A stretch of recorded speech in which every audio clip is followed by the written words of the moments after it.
Rocky Top Insider instant reaction to Tennessee baseball's 6-4 victory over Vanderbilt to once again stay alive in the SEC tournament. That's 3 straight wins in Hoover for the Vols. They move on to the SEC Tournament Championship game, which will take place at 3 p.m. Eastern here in the Hoover Met against LSU, who Tennessee previously swept in the regular season. Before we get to a small preview of tomorrow's game, Ryan, Tennessee gets revenge on Vanderbilt here in Hoover. Of course, lost to the Commodores 13-4 Wednesday night. They get a 6-4 victory over Vandy tonight. Xander Sechrist shoved, and Tennessee played pretty good fundamental baseball. Yeah, they did, and it's funny. The one, defensive miscue comes to mind is an Ariel Antigua error, but besides that, they were really good defensively. A couple really nice diving catches from Kavaris Tears and Dylan Dreiling, and in a game where Tennessee didn't have a ton of pitching, and with Antigua in the lineup, it kind of leads into it. A handful of guys that typically haven't played a ton this season get in the starting lineup. They just kind of found a way to do enough. The offense was pretty consistently good, not great. Again, for a second straight day, they left something to be desired and a few scoring opportunities, but to me, the story nice pitching. Like I said, I didn't feel like Tennessee had a whole lot left in the tank. Xander Sechrist goes 6 innings, probably could have gone more than that. And then Marcus Phillips, who really had a tough outing on Wednesday against Vanderbilt, comes in, pitches the final 3 innings, and gets the Vols to the finish line. Yeah, both arms for Tennessee that threw today kind of got revenge on Vandy, or at least a bounce-back performance against Vandy from the last time they faced the Commodores, as Xander only went 2 innings, gave up 3 runs, I believe, in Nashville in day 3 of that series. And then Phillips, as you said, struggled Wednesday, bounces back with a pretty nice relief outing today, going 3 innings, getting his 3rd save of the season. It's kind of interesting how much Xander threw today, as last night he got hot. Tony was maybe planning on using him late in the Mississippi State game, ultimately didn't. Xander was able to start today through 80 pitches, and this is now the 3rd time Xander Sechrist has thrown 6 innings and just been brilliant in those 3 outings. Of course, tying a career high with 6 innings pitched today, but this is back-to-back times now, Ryan. He did it against Georgia back on Easter Sunday earlier in the season, but now back-to-back outings of 6 innings, one against South Carolina, and then, of course, tonight against Vanderbilt. This is a really, really good development for Tennessee heading into the postseason. Yeah, it is. I don't think you can hardly overlook it. And it's for the things that we've probably sound like a broken record, but just when Tennessee's pitching staff is thin, like it is, every out's going to matter. And anybody like Xander, who you're maybe counting on to get 9, 10 outs in an outing, if they can go get 18 outs like they did tonight, like that's a huge, huge deal. And it goes the opposite way too. So we've seen this. We've seen flashes from Xander this year. It's kind of been weird. I think we've talked about some. It's like, do you call Xander an opener? Do you call him a starter? Because sometimes he's been an opener, but a lot of times he's been a starter too, even when he hasn't gotten to 6 innings. But it's big for Tennessee when he can get into the middle of the game and get through the lineup 2 times or 2 times plus like it was tonight. So it's a really good development. It felt like he was scuffling a little bit. Not any, no blow ups, but you just didn't feel confident in him getting more than 2 innings as Tennessee entered that South Carolina series last week, or kind of coming out of the Vanderbilt series 2 weeks ago. And for him to go out and do what he's done 2 weeks in a row, not only to get pretty deep in the game, but to be really effective doing it. I mean, today it was a seeing eye single that was hit really soft, and then, a home run. So not quite a bloop and a bomb, but a softly hit single and a bomb. And besides that, I mean, he was really good. He wasn't even in trouble all that much. So it's definitely an important and a big development for Tennessee. Yeah, not trying to take anything away from Braden Holcomb, who hit the 2-run bomb for Vanderbilt in the 5th inning, but that home run was a wall scraper. It looked like it was going to be a fly out to left field at first. I think Dylan Dreiling thought that too. His body language kind of suggested that, but it barely got out of the yard. So even the home run Vanderbilt hit, it's a big ballpark, so credit to him, like I said, but still, it wasn't just absolutely smoked. It was just got out of the yard. But yeah, Xander continues to shove Cruz through the 4 innings before giving up that homer, as I mentioned. And we've always kind of talked about how Xander is Drew Beam light, and Drew Beam has become much more of a dynamic pitcher, I believe, since his first year at Tennessee in 2022. But these past couple of outings from Xander have just looked really similar to 2022 Drew Beam, where he just gets outs really efficiently and continues to cruise for Tennessee. Yeah, you're right. And, it was almost sort of a tale of 2 outings, and that's probably a little oversimplification for Xander, but the first 2 innings, I think he struck out like 4 guys, or maybe the first 5 batters, he struck out 4 guys, and then he gets 1 strikeout the rest of the way. So you saw him kind of have his stuff, be able to get a little punch out ability early in the game.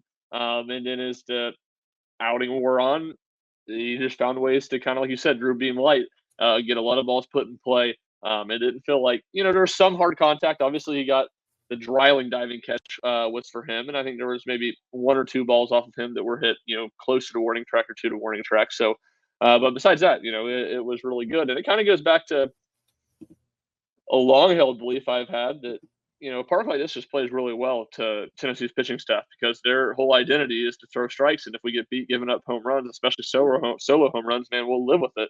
Well, at a ballpark. Obviously, this year in the SEC tournament, more home runs than any other. And Tennessee gave up their fair share of them on Wednesday against Vanderbilt. But generally speaking, it seems like Tennessee's pitchers tend to perform well here because, in part because of that fact. I think we need to spend just a couple more extra minutes on Marcus Phillips because that first inning he pitched in the seventh was just lights out. I mean, touching 100 on the gun, 1-2-3 inning for Marcus. He looked great. And then in the eighth and ninth inning, ran into some trouble, struggled a little bit with the command, ended up giving up 2 runs, 1 earned. But, Tony Vitello was riding with Marcus Phillips late. And I thought that was really cool to see because usually in those spots, it felt like Tony Vitello was going to go to the pen, maybe bring in Dylan Loy, who was getting hot.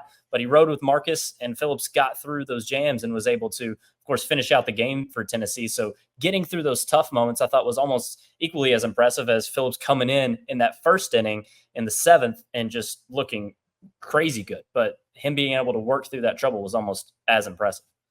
Yeah, probably more impressive, or at least maybe not more impressive, but more meaningful. Especially when Tony Vitello talks about a guy that doesn't have a ton of reps under his belt just in his baseball career, and him needing to have more confidence and needing for him to pitch with more conviction. And that's exactly what he did tonight. So for him to be able to get out of his jams was big. And Tony Vitello didn't say this, so this is my own opinion here. Don't want to attribute it wrongly, but when you talk a lot about Tennessee trying to win these games in the SEC tournament, I felt like this was a perfect example of it. Of course, Tennessee wants to win. Tennessee always wants to win when they hit the field. But if winning was the only thing and the most important thing that mattered, if this was next weekend, Aaron Combs or Nate Snead or AJ Russell, one of those guys would have come in and pitched either in the eighth inning or the ninth inning to try to get out of the jam. Well, in this case, you can force feed Marcus Phillips a rep and see kind of in a sink or swim situation, a big time moment against a rival in the SEC tournament when the stakes are high in front of probably wasn't this many people for the Tennessee game, but for the session today, it was 14,000 seats sold. So you kind of throw Marcus Phillips into the fire, and you want to win, and you want him to do well, but you're playing it to learn a little something about him and to try to prepare him a little bit better for the opportunities that are coming. So I think that's kind of what when you're talking about the dichotomy of trying to win versus resting guys, I think that's kind of where both things overlap a little bit. Yeah, it's a great point. And, it's not, we haven't seen it at all this season. And I don't think it was on your bingo card for Hoover, but a Xander and Marcus Phillips only game. That's pretty impressive for Tennessee to be able to pull that off in the SEC Tournament Semifinals against the hungry Vanderbilt team. I know they're in the tournament, but they still were playing, as hard as they could, obviously. So Tennessee moves on. Offensively, we need to hit on the lineup changes for tonight. It's a new look lineup. Ariel playing at short. Move Dalton Bargo over to third base, or I shouldn't say move him over, put him in the lineup at third base, and then move Billy Amick to DH. So no Dean Curley, no Reese Chapman tonight. Curley did end up pinch hitting for Ariel and played the rest of the game at short. But Amick at DH, that is a thing we kind of talked about a couple of weeks ago about how it would solve the DH situation and then get better defensive play on the left side of the infield. Of course, we talked about how Ariel had an error, but we know how good he is. Just your thoughts on how Tony worked the lineup tonight, and Bargo and Peebles. Oh, I forgot about Peebles. Peebles started at catcher over Cal Stark to get him some rest, but those guys did really well towards the bottom of the lineup offensively, specifically Bargo and Peebles. Yeah, for sure, and it felt like it was maybe a little bit of a rest situation, a little bit get some guys some opportunity situation, and Cal had caught 3 straight days, so it'd be pretty tiresome to catch a fourth game today, and certainly it's been really hot here in Hoover this week. So, I was surprised to see it, but when you think about it more, some of it kind of makes some sense. And it certainly didn't seem like Tennessee was maybe as aggressive as it felt like they might have been trying to win this game. But once they're between the lines, of course, that's what they were trying to do. So, yeah, and then when you talk about how they performed, I thought tell 2 stories about Bargo and Peebles were really, really good, about as good as you could expect them to be. It's best we've seen Bargo swing the bat in a while, hit, walk, another sac fly to beat. At Lindsey Nelson Stadium would have been a home run to center field.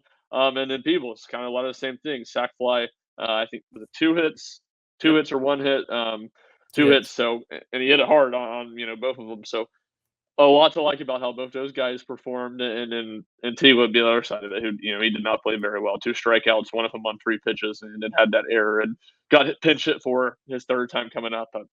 Sixth inning, I want to say, because I guess it was right before Christian Moore hit that home run that kind of opened things up. So, not a great performance for him, but he's a guy that needs a lot more reps, and obviously that injury he had in the preseason and sidelined him for the first month of the season, it's probably stunted his development a lot. Yeah, I think what Kennan's shown over the last couple of weeks is that, I mean, let's be honest, Kennan was a liability there for a while. He just could not buy a hit.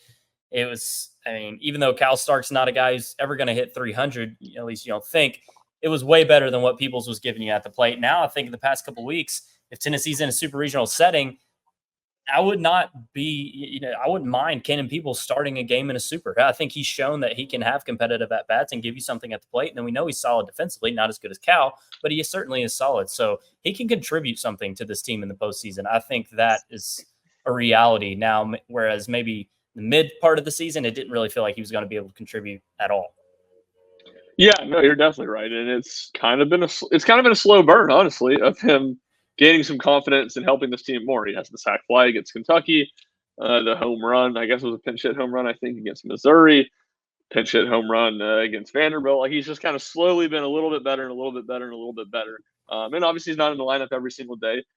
So maybe it's more dramatic than saying he's doing something every week would be, because he's not getting a bunch of, not getting 12 at bats every weekend or anything like that. But it's an encouraging sign, and it continues to give Tennessee more options. If Cal Stark's going, struggling, if Cal Stark, or if it's another situation like this where Tennessee's playing, 5 games in 4 days, like they could potentially have to in a regional next weekend, you just have another guy that you can trust. And same thing for a pinch hit situation, which people feel like he's particularly been good there.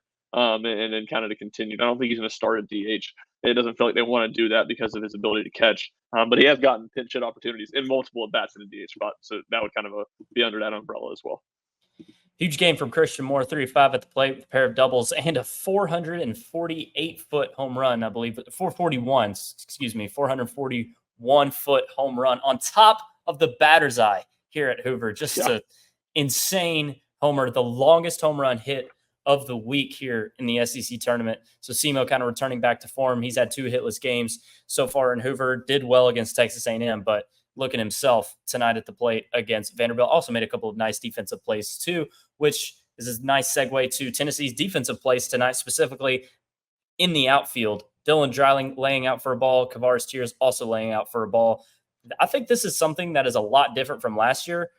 Jared Dickey obviously wasn't the fastest in left. Christian Scott was great in right, and Hunter Inslee was good in center last year. I do think he's grown and become better, but Tennessee's outfield defense this season just feels quite a bit better than it was last year, and Dreiling and Tears showing that tonight.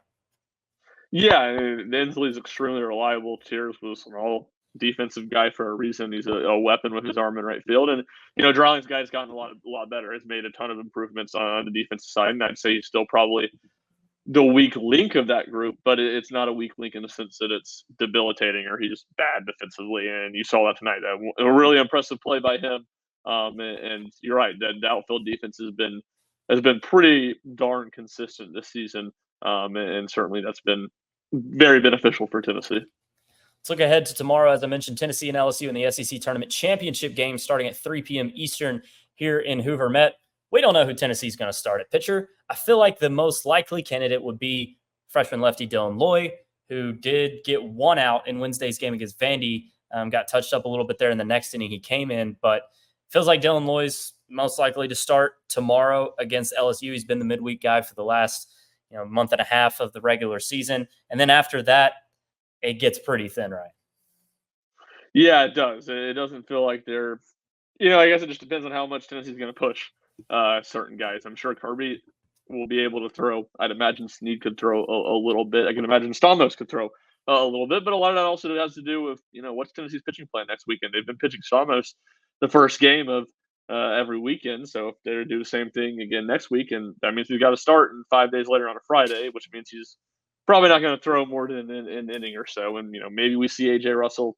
Tony Vitello didn't make it sound like that was a lock by any means, and didn't the way he phrased it, it didn't seem the most likely option either. And like he did say, um, some guys are going to need to look at what Andrew Binky did last night and what Marcus Phillips did tonight, and kind of take motivation from that and seize the moment. So I think that tells you that a handful of guys are going to be, or at least a couple guys that pitch for Tennessee tomorrow, are going to be some guys that haven't seen many opportunities this year. And Lloyd obviously is one of them that I think will no doubt probably be my guess as to who starts for Tennessee. But that's kind of the negative, or slim pickings for Tennessee, however you want to look at it. But LSU's in the same boat, so it's going to be a game that probably is going to be pretty high scoring, and certainly Tennessee's going to have a great chance to win. I'm going to say Tennessee uses 6 pitchers tomorrow. I'm going to say they want Lloyd to get about 9 outs for him. And then they go to Dallas. Maybe it's not Dallas next, but I do think Lloyd and Dallas will pitch the most of Tennessee's pitchers tomorrow. And then maybe they go Binky and Russell an inning a pop, maybe JJ an inning if he can handle it. And then if it's close late, I do think Nate Snead could close it out in the ninth. So I'd say about 6 the numbers of pitchers you'll see from Tennessee tomorrow, with Lloyd and Dallas being the ones you see the most, but we'll see.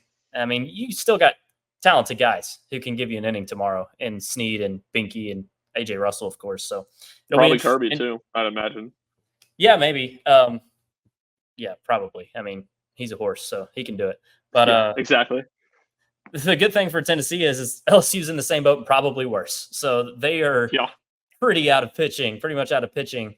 They've been playing all week long, and credit to LSU, who's the 11th seed in this thing, not losing a game yet, making it to the finals when they're a bubble team, surely in the tournament now. So it should be a high-scoring game. I would imagine. I'd be shocked if it's low-scoring on Sunday in Hoover. It should be pretty high-scoring, and it's going to be a great environment too, because LSU fans travel probably better than anybody. They're going to be packing the place. Tennessee fans travel well too, so it's going to be a raucous environment tomorrow in Hoover in the final game here this week.